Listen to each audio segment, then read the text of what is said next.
Hello everyone, Samantha here. I pray all is well with you. In this video, I'm doing a Bible journaling page on Philippians 4:4. You just saw the verse, rejoice in the Lord always. And again, I say rejoice. I am going to be using some alphas and some sequins that I made. You see it here. I do have a video of how I made these sequins. It's on my Creative Explorations and Expressions channel.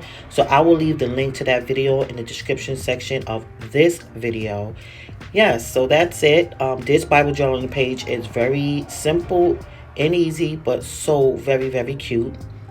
And I want to say to you, rejoice in the Lord always. And again, I say rejoice. Thanks for watching. God bless you. And remember, Jesus always loves you. Later.